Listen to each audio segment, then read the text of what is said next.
Sub-judge.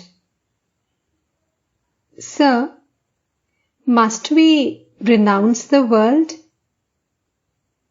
Master. No. Why should you? A man can realize God even in the world. But at the beginning, he must spend a few days in solitude. He must practice spiritual discipline in a solitary place. He should take a room near his house so that he may come home only for his meals. Keshav, Pratap, and others said to me, Sir, we follow the ideal of King Janaka. Mere words don't make a King Janaka, I replied.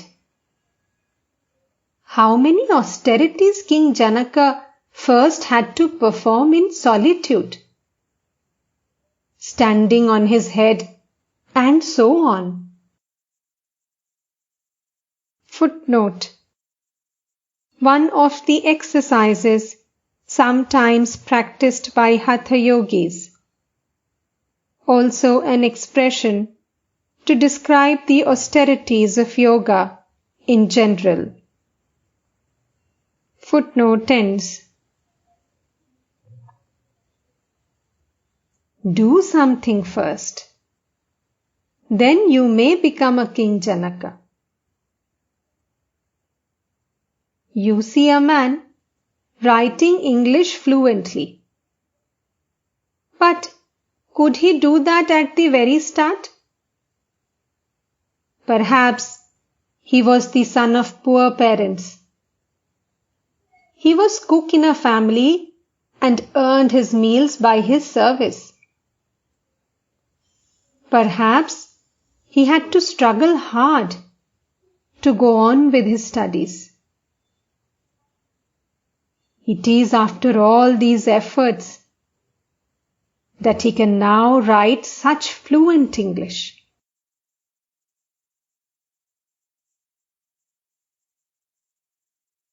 I said to Keshav Sen further, how can the worldly man be cured of his serious disease unless he goes into solitude?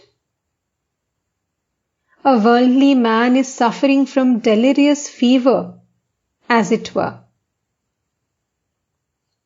Suppose there are pickled tamarind and jars of water in the room of such a patient. Now, how can you expect him to get rid of the disease? Just see, the very mention of pickled tamarind is making my mouth water. All laugh.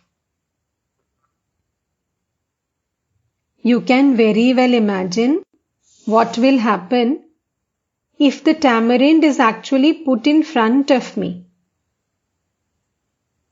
To a man, a woman is the pickled tamarind, and his desire for enjoyment, the jars of water. There is neither end nor limit to this desire for worldly enjoyment. And the things are in the patient's very room. Can you expect the patient to get rid of the delirious fever in this fashion? He must be removed for a few days to another place where there are neither pickled tamarind nor water jars. Then he will be cured. After that, if he returns to his old room, he will have nothing to fear.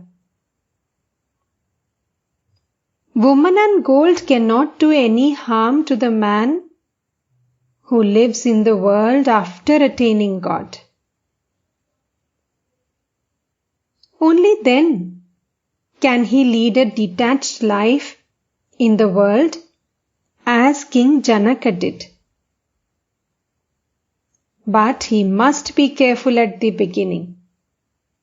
He must practice spiritual discipline in strict solitude. The peepal tree, when young, is fenced around to protect it from cattle. But there is no need for the fence when the trunk grows thick and strong. Then no harm will be done to the tree, even if an elephant is tied to it. Woman and gold will not be able to harm you in the least if you go home and lead a householder's life after increasing your spiritual strength and developing love for the lotus feet of God through the practice of spiritual discipline in solitude. A man sets milk in a quiet place to curdle, and then he extracts butter from the curd. After once extracting the butter of devotion and knowledge from the milk of the mind, if you keep that transformed mind in the water of the world, it will float in the world unattached. But if the mind is in unripe state, that is to say, when it is just like liquid milk, is kept in the water of the world, then the milk and water will get mixed. In that case, it will be impossible for the mind to float unattached in the world. Live in the world, but in order to realize God, hold fast to His lotus feet with one hand, and with the other, do your duties. When you get a respite from your duties, cling to God's lotus feet with both hands. Live in solitude and meditate on Him and serve Him ceaselessly.